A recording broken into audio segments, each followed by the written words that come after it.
Good morning students. आज हम लोग रियल नंबर्स जो चैप्टर है उसका एक्सरसाइज 1.1 क्वेश्चंस आंसर डिस्कस करने की कोशिश करेंगे और खूब अच्छे से डिस्कस करेंगे। और ध्यान रखिएगा, ये जो हम वीडियो रिकॉर्ड कर रहे हैं वो आपके बेहतरी के लिए रिकॉर्ड कर रहे हैं, इसलिए जब भी पढ़ने के लिए बैठिएगा तो नोट पैड लेके बैठिएगा ताकि आप उसको इजीली राइट कर सकें। जब आप लिखते हैं तो आपको आसानी से समझ में आता है। हम लोग 1 बाय 1 करके सारे क्वेश्चंस के बारे में डिस्कस करेंगे। पहला क्वेश्चन है, देख सकते हैं लिखा हुआ है use Euclid's division algorithm. Euclid's division algorithm के थ्रू टू फाइंड करना है, find the HCF of 135 and 225, जो आप लोग बनाना जानते भी हैं और आप सबको भी पता है कि HCF फाइंड आउट करने का, HCF जब कभी भी हम फाइंड आउट करते हैं तो HCF फाइंड आउट करने का दो मोड है, दो तरीका है जिससे आप HCF फाइंड आउट कर सकते हैं निश्चित रूप से, और ये आप इजी वे में कर सकते हैं। पहला तरीका है HCF फाइंड आउट करने का, इसमें आप ध्यान दीजिए, एक जो है आपका डिवीजन मेथड है जो आप डिवीजन मेथड से कर सकते हैं, और दूसरा तरीका है वो भी आप जानते हैं, वो है फैक्टराइजेशन मेथड। फैक्टराइज करके आप कर सकते हैं फैक्टराइजेशन मेथड के थ्रू। लेकिन जब भी क्वेश्चन बनाएं तो इसमें ये ध्यान रखिए कि क्वेश्चन कहता क्या है। बहुत सारे स्टूडेंट जो है फैक्टराइजेशन मेथड का यूज कर देते हैं। यहाँ क्वेश्चन में क्लियरली लिखा है कि इसको डिवीजन एल्गोरिथम के थ्रू बनाना, तो इसको हम डिवीजन मेथड के थ्रू बनाएंगे। तो हम क्वेश्चन नंबर जो है फर्स्ट कहता है, आप नोटिस करें इसमें फर्स्ट क्वेश्चन जो है वो आपको कह रहा है 135 एंड 225। इसमें एक चीज ध्यान रखना है कि ग्रेटर कौन है। बच्चे सीधे बनाना शुरू कर देते हैं, ग्रेटर कौन है। We know that 225 is greater than 135। तो अब हम सबसे पहले इसको शो करेंगे, ये लिखेंगे, उसके बाद जैसे यहाँ पे हम 135 से रफ में आप इधर कर सकते हैं। दो तरीका है इसको बनाने का, आप रफ में इसको आप बना सकते हैं लाइक 135 से आप ऐसे 225 इजिली समझिएगा। एक क्वेश्चन में बताऊंगा, बाकी जो दो है उसमें आप उसको आसानी से कर सकते हैं।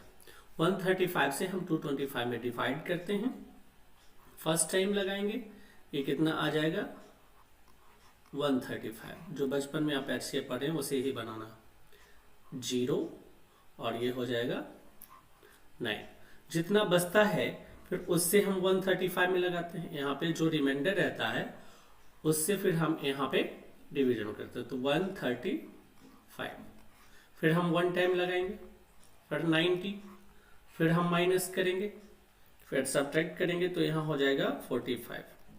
फिर 45 जो रिमाइंडर बचा है उससे जो पीछे वाला जो टर्म है यानी 90, उसमें हम डिवाइड करते हैं, तो 45 2 जा 90, और उसके बाद फिर हम माइनस करेंगे तो यहाँ हो जाएगा 0 0। ये प्रोसेस हमारा तब तक चलता रहेगा जब तक कि हमारा रिमाइंडर आ ना जाए। जब रिमाइंडर आ जाता है ये प्रोसेस खत्म हो जाता है। अब यहाँ पे ध्यान दीजिए, रिमाइंडर हमारा आ गया 0, यानी यहाँ पे रिमाइंडर जिस टर्म में हमारा रिमाइंडर 0 आएगा, ये आप ध्यान रखिएगा, उस टर्म का जो डिवीजर हो जिससे हम डिवाइड किए हैं वो इसका HCF होता है, जो हम लोग जूनियर क्लास में पढ़े। लेकिन अभी अगर आप क्लास 10th में इस तरीके से बना देते हैं तो आपको कोई भी मार्क्स नहीं मिलेंगे, मार्क्स काट लिए जाएंगे। तो आपको स्टेप बाय स्टेप ध्यान रखना। यहाँ पे ये जो 135 है इसको हम क्या कहते हैं, डिवीजर। इसको जो वो 225 है इसको क्या कहते हैं, डिविडेंड, ये आपको पता है। इसको फिर हम क्या कहते हैं, ये जो रेस्ट है नीचे ये, इसको कहते हैं हम लोग रिमाइंडर। ये फर्स्ट स्टेप की बात मैं कर रहा हूं, ऑलवेज कीप इन माइंड। तो ये जो है हमारा हर स्टेप में, आप अगर इस स्टेप पे बात करें, पर स्टेप आप इसको काट दें, जितना भी स्टेप रहेगा वो पर स्टेप आप इसको काट दीजिए, आपको इजीली समझ में आ जाएगा। फर्स्ट स्टेप हमारा यहाँ है, फिर फर्स्ट सेकेंड स्टेप हमारा यहाँ है, एंड थर्ड स्टेप हियर। आप यहाँ पे हम लिखेंगे जो आपको कहता है यूक्लिड्स डिवीजन मेथड के हिसाब से, जो आपको पता है यूक्लिड डिवीजन मेथड का terms, dividend is equal to division into quotient plus remainder. ये आप सब जानते हैं। तो ये क्वेश्चन प्लस रिमाइंडर है, ये आप सो यहाँ पे करते चलें, जो भी आपको कह रहा है वो आप इजीली सो करते चलें, आपका सारा सवाल बन जाएगा। देखिए पहला क्या है टर्म्स, देखिए डिविडेंड पहला टर्म क्या है, 225 इज इक्वल टू, यहाँ पे है 135 इनटू क्वोशंट कितने है बहादुर, 1, इसको हम कहते हैं क्वोशंट, ये है क्वोशंट। तो क्वोशंट हो गया 1 प्लस रिमाइंडर कितना था 90, तो ये 90। फिर नेक्स्ट स्टेप क्या हो जाएगा, ध्यान दीजिए, नेक्स्ट स्टेप में ये जो रहता है हमारा 135 जो डिवीजर है वही यहाँ पे बन जाता है डिविडेंड। तो ये हो जाएगा 135 इज इक्वल टू, जो रिमाइंडर था यहाँ पे क्या बन गया है डिवीजर, तो हो जाएगा 90 इनटू क्वोशंट, इसमें भी 1 है, रिमाइंडर बच जाता है 45। Very good. अब हम फिर यहाँ थर्ड स्टेप में चलते हैं। Now again 90 is equal to, जो रिमाइंडर था वो अब यहाँ बन जाएगा डिविजन, 45 इनटू क्वोशंट हो गया 2 प्लस रिमाइंडर 0। जिस स्टेप में स्टूडेंट रिमाइंडर 0 आ जाएगा, ऑलवेज कीप इन माइंड, जिस स्टेप में रिमाइंडर 0 आएगा, यहां पे रिमाइंडर क्या आया, रिमाइंडर जो है आपका 0 आ गया। जिस स्टेप में रिमाइंडर 0 आ जाएगा उस स्टेप का डिवीजर, उस स्टेप का जो ये डिवीजर है 45, ये इस कहलाएगा HCF। वहां पे हम लिखेंगे since divisor at this stage is 45, क्या लिखेंगे, since divisor at this stage, at this stage is 45. Therefore, HCF of 135 and 225 is 45। मैं इजीली और प्यार से इसे समझा रहा हूं ताकि आप बोर्ड एग्जामिनेशन में बिना कंफ्यूजन का आसानी से सॉल्व कर सकें। ऐसे ही हम क्वेश्चन नंबर 2 भी बना सकते हैं और क्वेश्चन नंबर 3 भी, कहीं कंफ्यूज होने की जरूरत नहीं। इसमें बहुत सारे इंपॉर्टेंट क्वेश्चन हैं, चलिए हम देखते हैं। इसमें क्वेश्चन नंबर 2 हम लोग डिस्कस करेंगे। इसमें कहता है so that any positive odd integer is of the form 6q plus 1 or 6q plus 3 or 6q plus 5 where q is some integer। ये क्वेश्चन है आपके पास कि q जो है एक इंटीजर है, तो इसको हम बनाएंगे कैसे। ऐसे सवाल को हम लोग काफी इजीली सॉल्व कर सकते हैं, थोड़ा सा सिर्फ ध्यान देने की जरूरत है। अभी तुरंत आप लोगों ने यूक्लिड्स के बारे में पढ़ा और आपने इसमें एक चीज को नोटिस किया होगा कि एक फॉर्मूला होता है, वो फॉर्मूला क्या है, dividend is equal to divisor into quotient plus remainder. बस जिनको ये फॉर्मूला याद है वो इजीली ऐसे क्वेश्चंस को सॉल्व कर सकते हैं, उनको सॉल्व करने में कहीं भी परेशानी नहीं होगी। अब क्वेश्चन में ध्यान दीजिए, ये करना 6 प्लस 1, 6 प्लस 3 और 6 प्लस 5। तो अब एक सिंपल सी बात ध्यान दीजिए कि हमको डिविडेंड जो है, ये डिविडेंड को अगर हम ए मान लेते हैं और ये डिवीजर जो है इसको हम जो टर्म रहेगा यानी इसको हम बी मान लेते हैं, और कोशंट, चलिए कोशंट में बेहतर रहेगा कि हम इसको क्यू ही मान लेते हैं, और रिमाइंडर इसको हम आर मान लेते हैं यानी प्लस आर। तो क्या हम इसको लिख सकते हैं? गौर से देखिए, A is equal to B Q plus R, बिल्कुल लिख सकते हैं। इसमें कहीं कोई कंफ्यूजन किन्हीं को नहीं होना चाहिए। और जो टर्म यहां दिया हुआ है 6 प्लस 1, प्यार से सीखिए, इसमें हम नोटिस करेंगे तो गौर से देखिए तो डिवीजर हमारा कितना हो जाता है, ये डिवीजर जो है वो 6 हो जाएगा क्योंकि क्यूब फॉर क्वोशंट, और ये रेस्ट जो ये है ये हमारा रिमाइंडर हो जाएगा। यहां तो कोई कंफ्यूजन नहीं है, तो क्यू फॉर क्वोशंट और 6 जो हो जाएगा वो डिवीजर हो जाएगा। तो जब भी यानी हम लिख सकते हैं यहां पे b इज इक्वल टू 6, जब b इज इक्वल टू 6 यानी 6 हो गया बहादुर डिवीजर, 6 क्या हो गया डिवीजर, हम इसको डिवीजर कह लेंगे।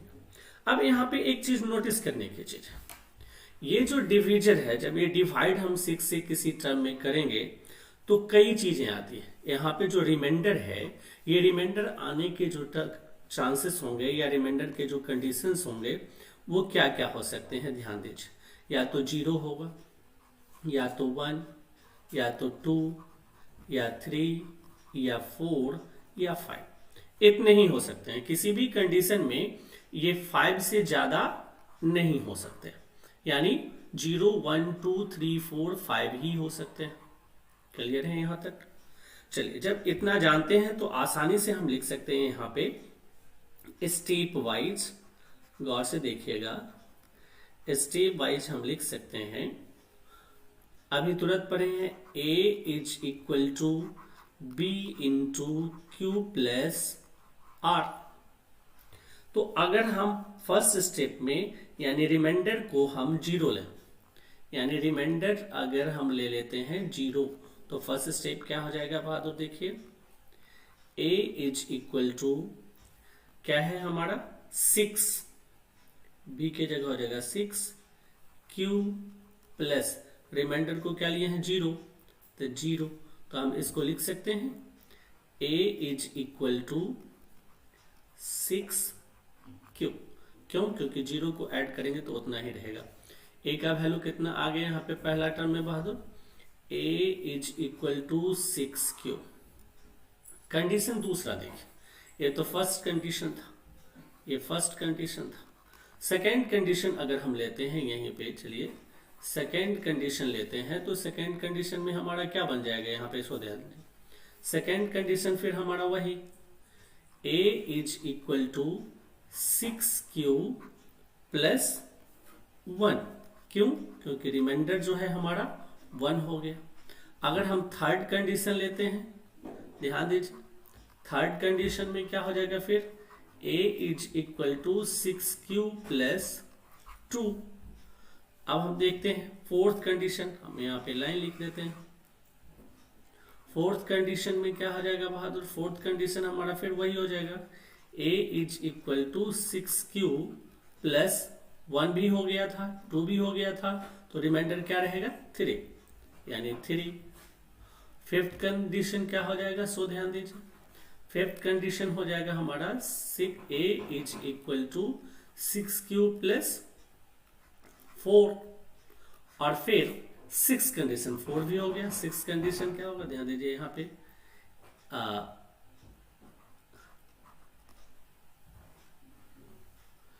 a is equal to 6q plus 5, जो हम लोग यहाँ पे इजिली सीख गए।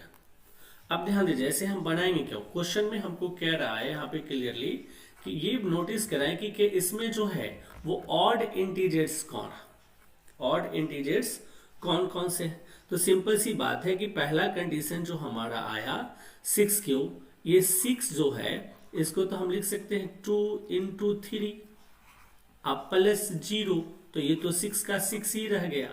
तो ये 6 जो है सिंपल सी बात है इवन है, यानी ये नहीं है। और यहां दूसरा कंडीशन में भी देखिए, तो ये जो है आपका a is equal to 6q plus, तो यहां पे हमारा इवन प्लस 1, यानी ये ऑड हो जाएगा क्योंकि हमको ऑड फाइंड आउट करना था। ये फिर हमारा इवन हो जाएगा, तो ये नहीं लेना है। फिर ये हमारा क्या हो जाएगा, ध्यान दीजिए, ये ऑड हो जाएगा और फिर ये ऑड हो जाएगा। तो ऑड बहादुर क्या क्या हुआ, ऑड का जो टर्म हो गया वो ऑड हो गया हमारा 6q प्लस 1, फिर क्या हो गया 6q प्लस 3, और फिर हो गया 6q प्लस 5। यही हमारा ऑड का टर्म हो गया। यही तो हमको प्रूफ करना था, जो यहाँ पे कह रहा है 6q plus 1, 6q plus 3, 6q plus 5। मुझे उम्मीद है कि आसानी से समझ गए होंगे। चलिए हम इसको देखते हैं, कोई भी कंफ्यूजन हो तो आप सवाल कर सकते हैं इसमें। ऐसा नहीं है कि नहीं कर सकते हैं, जब भी हम लोग डिस्कस करेंगे तो इजीली